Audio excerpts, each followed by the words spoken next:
Mandal village Tallapalli. నేను గోసిక మల్లేష్ను మాట్లాడుతున్నాను.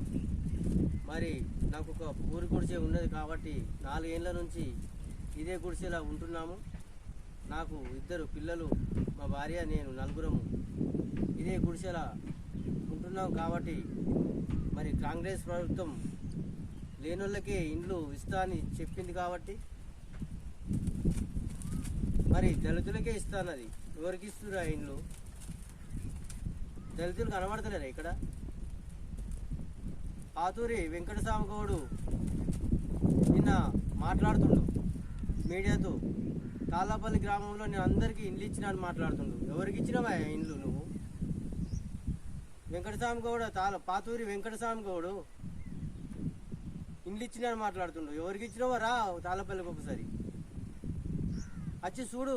గుడిసెలు కనబడతలేవు అయినా నీకు? దళితులకు ఇచ్చే ఇండ్లు ఎవరికి ఇస్తున్నావు? కాంగ్రెస్ ప్రభుత్వం గుడిసెలు ఉన్న వాళ్ళకి ఇస్తామన్నది, పేదోళ్ళకి ఇస్తామన్నది, ఇండ్లు లేని వాళ్ళకి ఇల్లు కట్టిస్తామన్నది. చెరుకు ముత్తంరెడ్డి ఆయంలో పనిచేస్తున్నావు కదా నువ్వు. చెరుకు శ్రీనివాసరెడ్డి ఆయంలో పనిచేస్తున్నావు కదా. చెరుకు శ్రీనివాసరెడ్డి రండి తాళ్ళపల్లకు, సమావేశం పెట్టండి. 100 మందితో మాట్లాడతాను నేను.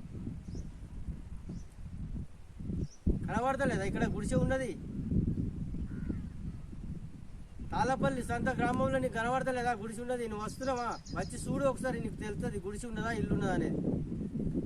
నేను ఒక టీఆర్ఎస్ కార్యకర్త కాబట్టి నాకు ఇల్లు ఇవ్వడం లేదు. మీడియా మిత్రులారా దయచేసి ఈ పత్రిక రాయాలని కోరుతున్నాను.